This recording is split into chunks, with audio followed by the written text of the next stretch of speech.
और आगे घोर शीत ऋतु में भी बद्री वन में कठोरतम तपश्चर्या करके विश्व के सबसे ऊंचाई पर स्थित प्रदेश तिब्बत में हिमालय के उत्तुंग बर्फीले पर्वत शिखरों को पार करके उन्होंने मानसरोवर जाकर निवास किया।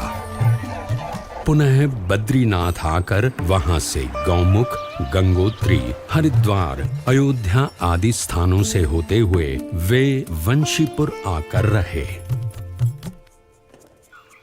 और अयोध्या से गृह त्याग करने के लगभग 1 वर्ष की यात्रा के बाद नीलकंठ वर्णी बढ़ चले वंशीपुर से मुक्तिनाथ की ओर।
कुछ लेना न देना, मगन रहना, भजन करना रे भजन करना, भजन करना रे भजन करना। भजन तो करना और भोजन भी करना, क्योंकि भूखे पेट न होए भजन गोपाला रे। आहा, भजन करना पर भोजन भी करना, भजन। अरे छोटे महाराज, बाल योगी जी, कुछ भोजन खाओगे महाराज? आओ आओ। अरे बड़ा स्वाद बना है आज तो। लो दीजिए। धन्यवाद। ग्रहण करो योगी जी, ग्रहण करो। यात्रा पर निकले हो? जी हाँ। कुछ सामान नहीं है साथ में? वैसे तो मेरे पास भी और कुछ खास सामान नहीं रहता, पर हाँ, अपने भोजन का प्रबंध करने का सारा सामान मैं अपने पास ही रखता हूँ। वो क्या है कि मुझे भाई भोजन हमेशा बढ़िया चाहिए, एकदम स्वाद। वैसे आप खाने का प्रबंध कैसे कर लेते हो? कुछ साथ में तो नहीं रखते? कुछ ये खाने लायक तो नहीं दिख रहा आपके पास, कमंडल वगैरह के अलावा। सामान की क्या आवश्यकता है? बस इस शरीर को जीवित रखा जा सके उतना प्रबंध हो जाता है और वही पर्याप्त है। बात तो सही है, लेकिन खाने। अरे अरे अरे अरे महाराज, अरे ये क्या कर रहे हैं छोटे योगी जी? अरे अरे अरे सत्यानाश, सारी मेहनत पानी में मिला दी आपने। ऐसे पानी मिलाकर भोजन कौन करता है महाराज? इसमें स्वाद क्या आता है और आनंद क्या आता है इसमें? स्वाद तो परमात्मा की मूर्ति का आता है और आनंद भी उनके स्वरूप का, निज स्वरूप का ही आता है।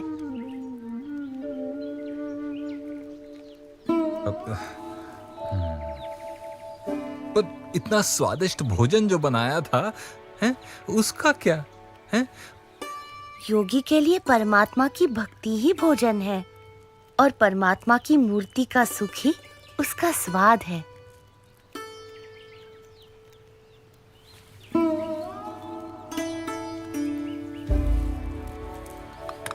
धन्यवाद सन्यासी जी। बाली होगी, धन्यवाद तो मुझे आपका करना चाहिए कि आपने मुझे इस स्वाद लोलुपता से अवगत कराया महाराज, और निस्वाद होने की सीख दी। कुछ लेना न देना, मगन रहना और भोजन नहीं, अब भजन ही करना, भजन करना रे भजन करना।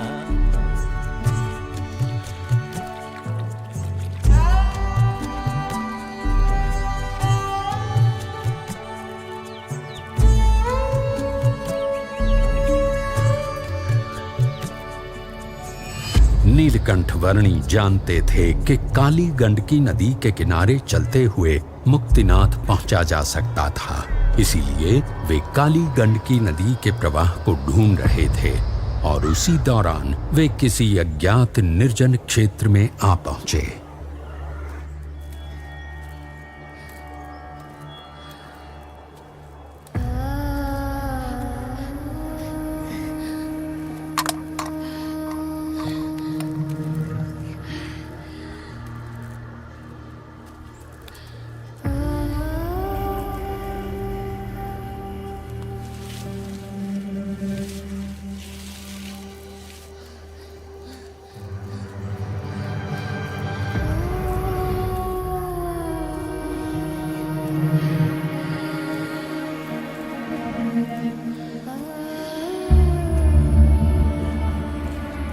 इस सुनसान क्षेत्र में धरती पर खाने या पीने के लिए कुछ भी नहीं था और आकाश में शिकारी पक्षियों के झुंड किसी भी पशु या मनुष्य के शरीर को अपना भोजन बनाने के लिए आतुर थे।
निरंतर 3 दिनों तक भूखे प्यासे रहने के बाद यदि किसी भी सामान्य मनुष्य को पानी मिल जाए तो उसके लिए तत्काल पानी पी लेने से अधिक प्राथमिकता और कुछ भी नहीं हो सकती थी। परंतु नीलकंठ वर्णी के लिए ऐसी विपरीत परिस्थितियों में भी सबसे अधिक प्राथमिकता थी उनकी भक्ति।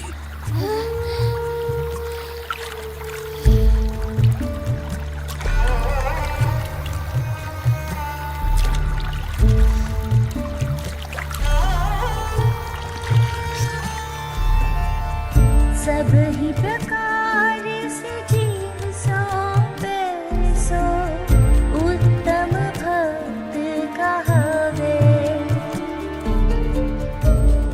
नेपाल प्रदेश में बालेवा गांव के पास नीलकंठ वर्णी को काली गंडकी नदी का प्रवाह मिल गया, जो अब मुक्तिनाथ तक पहुंचने का रास्ता तय करने के लिए उनका पथ दर्शक था।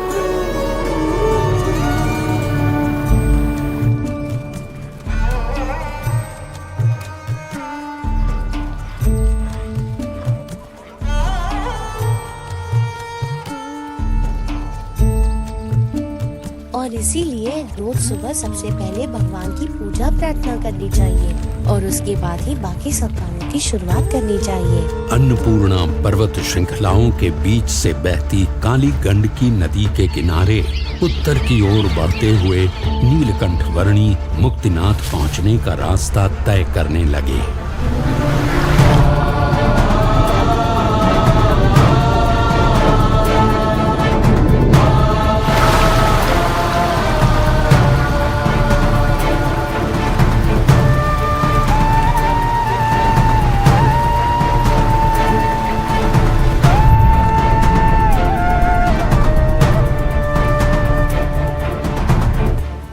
काली गंडकी नदी का प्रवाह मुक्तिनाथ जाने के लिए नीलकंठ वर्णी का मार्गदर्शक था और तातोपानी क्षेत्र से आगे किसी घाटी में से चलते समय कहीं पर काली गंडकी नदी का वो प्रवाह मानो अदृश्य हो गया।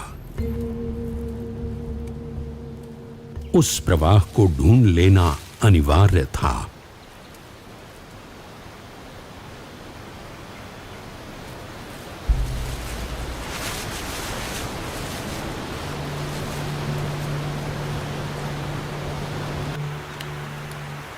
पानी की आवाज की दिशा में आगे बढ़ते हुए संध्या काल होते होते नीलकंठ वर्णी एक ऐसे स्थान पर आ पहुंचे जहां दो पर्वतों के बीच की खाई में स्थित एक गुफा में सामने से पानी का प्रचंड प्रवाह आ रहा था। मुक्तिनाथ पहुंचने के लिए यदि काली गंडकी नदी को पुनः पाना था तो यहीं से होकर जाना था। ऐसा निश्चय करके नीलकंठ वर्णी इस भयानक गुफा में से बहते हुए पानी के प्रचंड प्रवाह का सामना करते हुए आगे बढ़ने लगे।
अतिशय भयानक और घातक स्थितियों का रात भर सामना करते हुए प्रातः नीलकंठ वर्णी एक ऐसे स्थान पर गुफा से बाहर आए जहां उन्हें काली गंडकी नदी का प्रवाह पुनः मिल गया।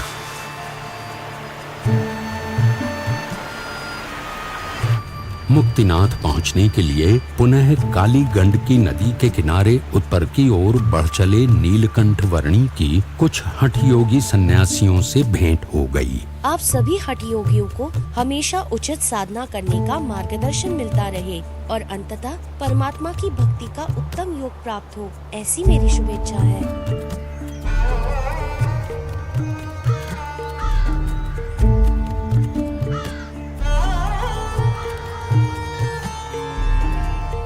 गुणातीत गुरु संग ही से जीव ज्ञान सनातन पावे,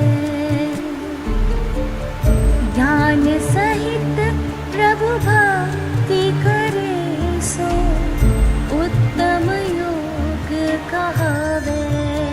मारफा, जोमसम आदि स्थानों से होते हुए नीलकंठ वर्णी धवलगिरी और नीलगिरी पर्वतों के बीच स्थित खाई से गुजरे।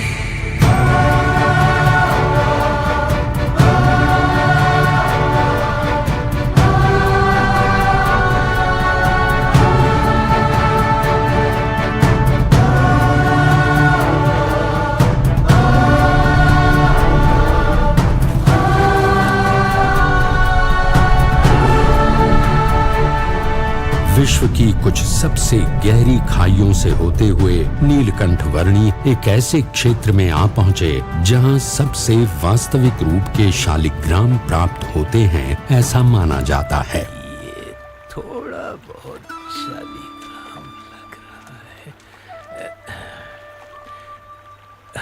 नहीं, पक्का होगा। और ढूंढता हूँ, शायद इससे भी अच्छा मिल जाए। आप कुछ ढूंढ रहे हो? हाँ, सच्चे शालिग्राम। इस विस्तार में अनगिनत पत्थर हैं, ऐसे काले काले। और ऐसे अनगिनत पत्थरों में से कभी कभार एक सच्चे शालिग्राम मिल जाते हैं। बड़े अमूल्य होते हैं सच्चे शालिग्राम, क्योंकि सच्चे शालिग्राम की मूर्ति में भगवान बसते हैं। यदि वो मिल जाएं तो बस भाग्य उजागर हो जाए, कल्याण ही हो जाए अपना। क्या मूर्ति में भगवान सचमुच होते हैं? हाँ, वैसे तो परमात्मा कण कण में व्याप्त है और परमात्मा ने प्रमाणित की हुई मूर्ति में तो उनका वास जरूर होता है। परमात्मा और कहाँ बसते हैं? अपने धाम में, और यहाँ इस पृथ्वी पर ब्रह्म स्वरूप संत में। जैसे इन अनेकों में से कोई एक शालिग्राम होते हैं, वैसे अनेक प्रकारों में एक सच्चे प्रकट ब्रह्म स्वरूप संत होते हैं, जिनमें साक्षात परमात्मा का सांगोपांग निवास होता है। परमात्मा स्वयं या ऐसे ब्रह्म स्वरूप संत ही जीव को परम कल्याण का मार्ग दिखा सकते हैं। और इसीलिए उन दोनों की प्राप्ति भी अति दुर्लभ है।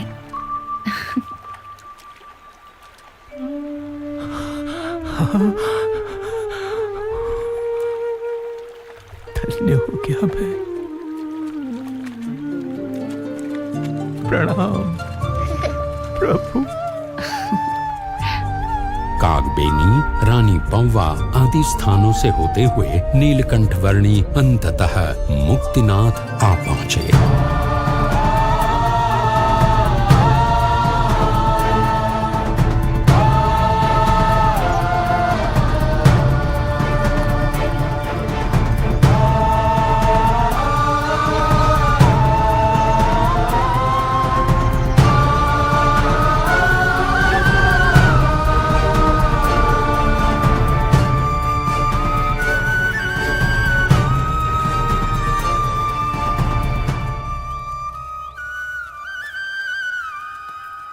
नीलकंठ वर्णी जब मुक्तिनाथ आ पहुंचे तब उनकी उम्र थी लगभग 12.5 वर्ष।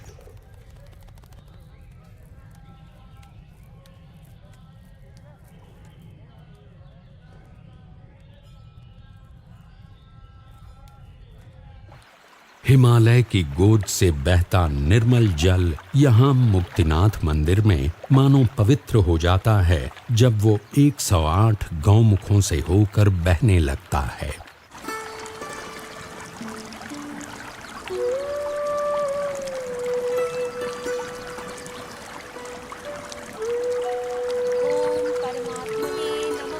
मैं तो छोटा बच्चा हूँ, मैं इस पानी में स्नान नहीं करूँगा। बेटा हमने स्नान कर लिया ना, चलो तुम भी कर लो। हाँ, ये तो बहुत ठंडा है माँ, मैं इसमें स्नान नहीं कर पाऊंगा। फिर भी स्नान तो करना पड़ेगा बेटा, जाओ। मेरे साथ आ जाओ दोस्त। जाओ जाओ। चलो आ जाओ।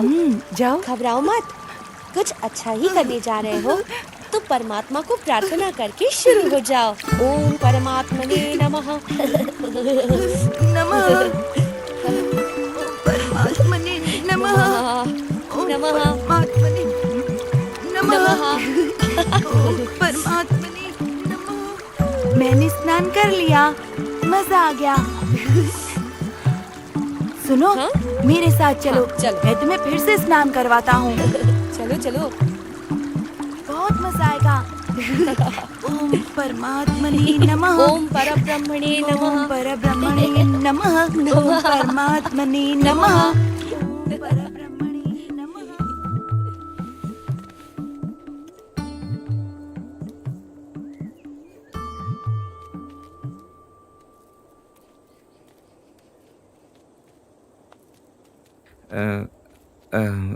कुछ ढूंढ रहे हैं आप वर्णी जी? ब्रह्मा जी के पुत्र पुला जी ने यही कहीं तपस्या की थी ना? हाँ, यहीं पर आगे। इसलिए तो ये जगह पुलाश्रम कहलाती है। पर क्यों? मुझे भी वहां तपस्या करनी है। आप इतने तपस्वी तो हो ही गए हैं, अब और कब तक तपश्चर्या करते रहेंगे?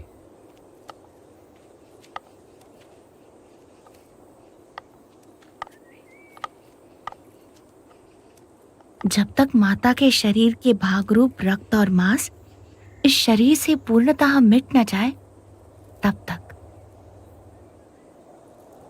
जी प्रणाम।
मैं भी करके देखता हूँ।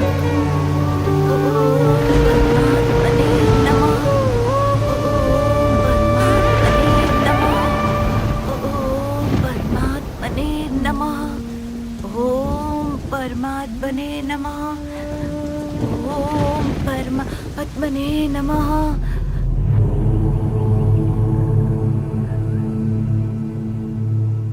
अरे कल सुबह से ये ऐसे ही खड़े हैं। कितने दिनों से इनकी तपश्चर्या ऐसे ही चल रही है। अपना पूरा जीवन मैंने यहाँ मुक्तिनाथ में बिताया है, पर आज तक ऐसी असामान्य तपश्चर्या के दर्शन मुझे नहीं हुए। ऐसा लग रहा है जैसे साक्षात परमात्मा यहाँ पृथ्वी पर उतर आए हों।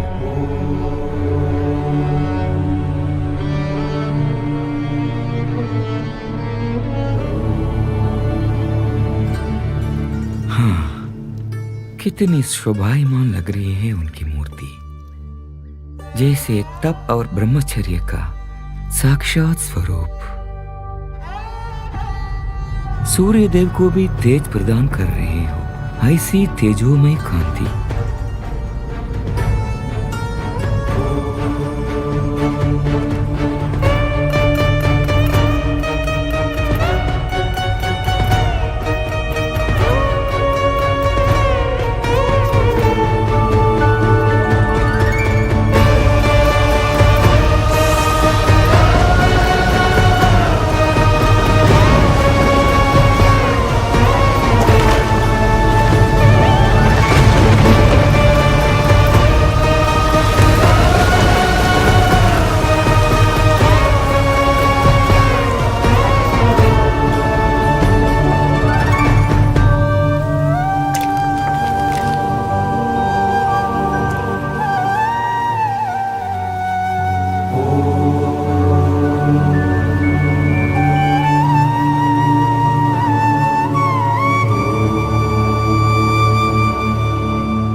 आज कार्तिक शुक्ल एकादशी है, तो आज एकादशी का व्रत, भोजन और जल का संपूर्ण त्याग। कल द्वादशी के दिन पारणा करके मैं ये तपश्चर्या पूर्ण करूंगा। अगर आप एकादशी का व्रत करोगे तो मैं भी करूंगा।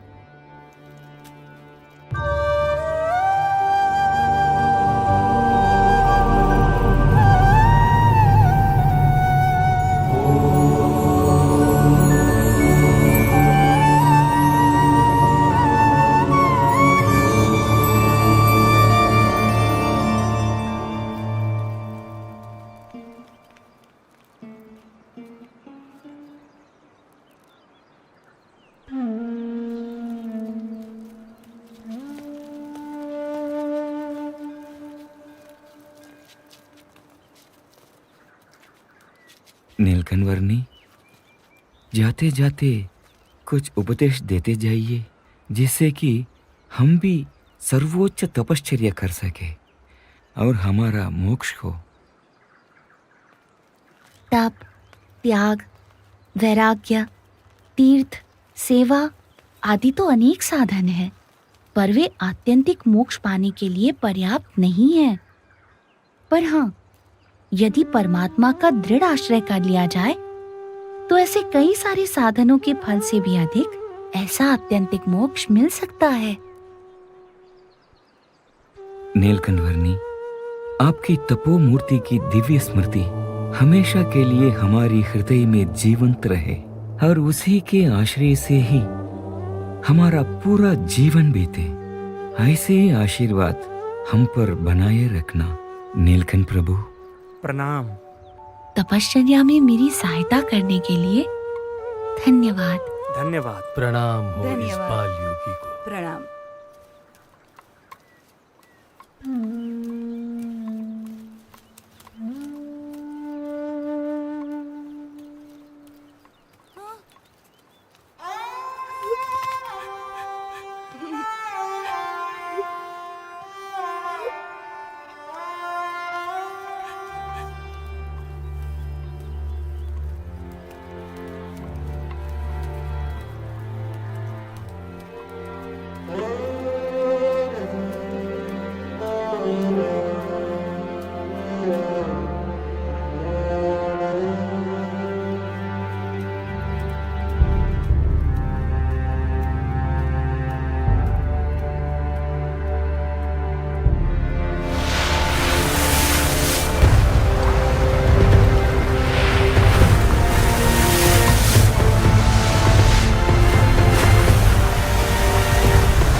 नेपाल के रिरिविजोर गांव से होते हुए नीलकंठ वर्णी ने अपनी यात्रा को आगे बढ़ाया बुटोल नगर की ओर।